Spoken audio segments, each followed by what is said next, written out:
So yeah, um, when looking at bad movies, you want to look for TV films and they really got a proper cinema release.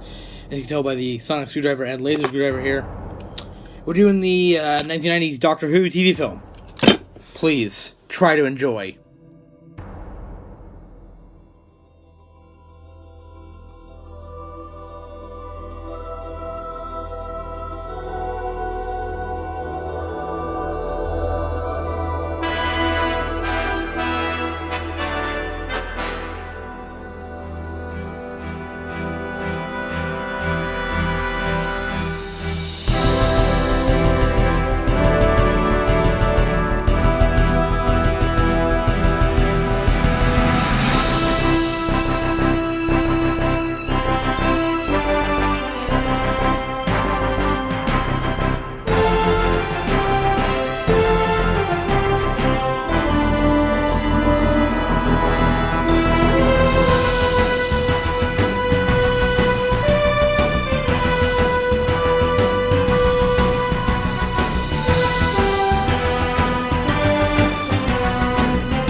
So, the Doctor Who 1996 TV movie.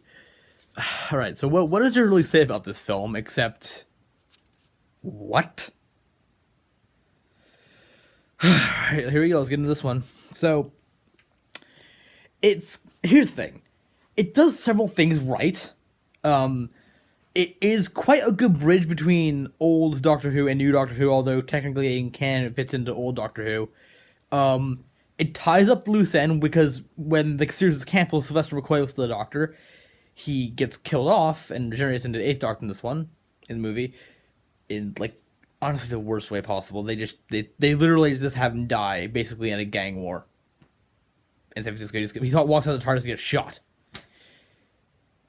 I think I realized why, because like all the other Doctors as they were dying before they died made a speech kind of thing. He just kind of walked out of the TARDIS and got shot.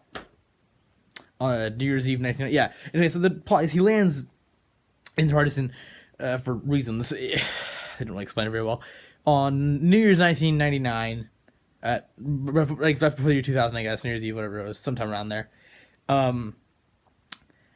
And so does the Master. That's right, this film doesn't take place with the Daleks or any other villains. It's just the Master, who spends the beginning of the film as a weird ghost snake thing. Because that's what Time Lords become when they die? I guess?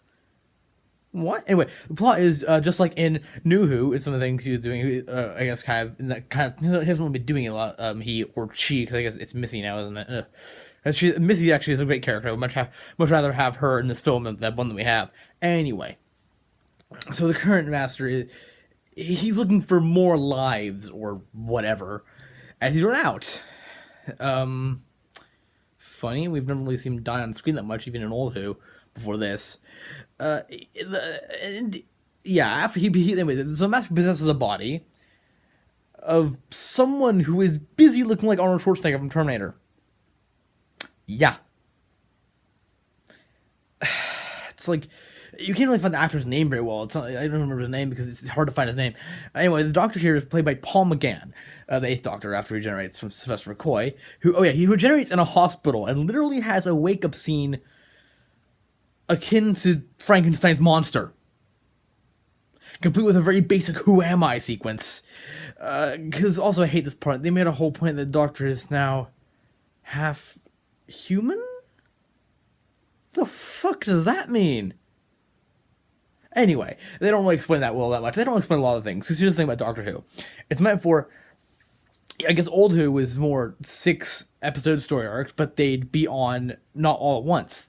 And they'd up to maybe about 100, maybe about an hour and 10 minutes total. New Doctor Who was 1 to 2 episode story arcs, maybe 3. Again, not all at once. Doctor Who is not something that translates, they tried to translate the episodic formula over to TV, it just didn't work very well.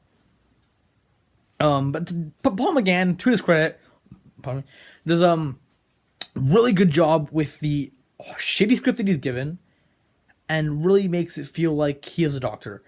Would I like to see him in a TV series? Would I wanted to see him in a TV series with that haircut? No.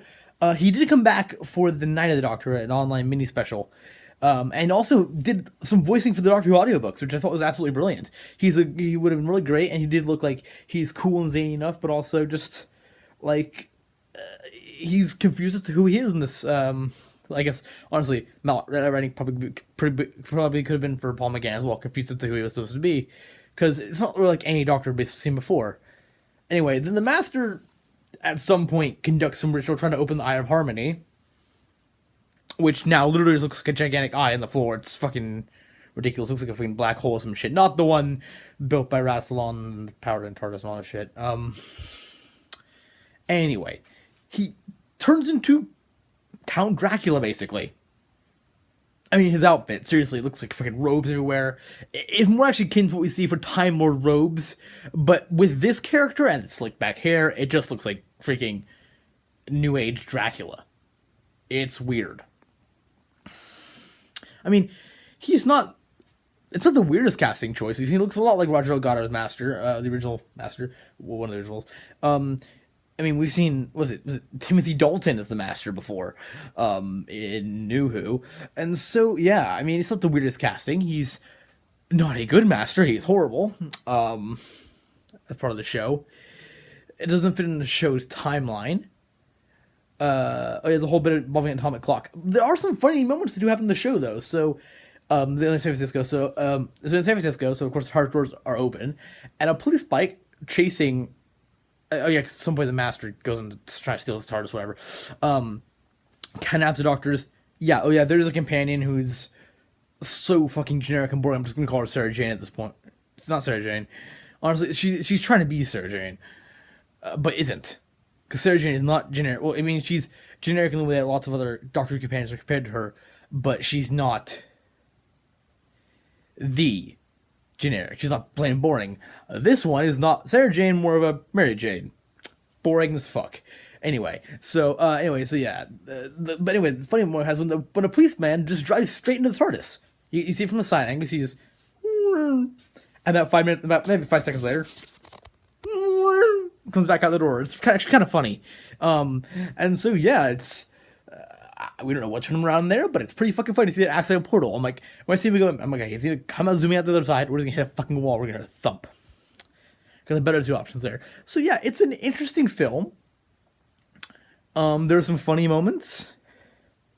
There's a good. Actually, I guess Sylvester McCoy did actually get a final speech in this film, but he's talking to himself to a camera. It's not really anything touching. Yeah. Oh, yeah. Oh, by the way, the Eighth Doctor and the end of the Ninth Doctor ends up killing himself because he feels sorry they cannot save a companion who did not want to be saved. Looking you, I think her name was Cass. Don't remember. But yeah, Paul McGann. This is from like I think 2013, the 50th anniversary special type thing. It was on BBC. This film also did not get a release. It was not released in theaters. However, after it did come out on TV, they did do some screenings in theaters. Kind of like how when the 50th anniversary came out, they did screen that one in theaters, but that's not a movie. It was part of a series, part of a TV episode. This one is a standalone film with a huge, well, a relatively big, a 9-year gap before New Who, and a 11-year gap after Old Who ended. So it's right there in the middle. So it's not really connected to either series.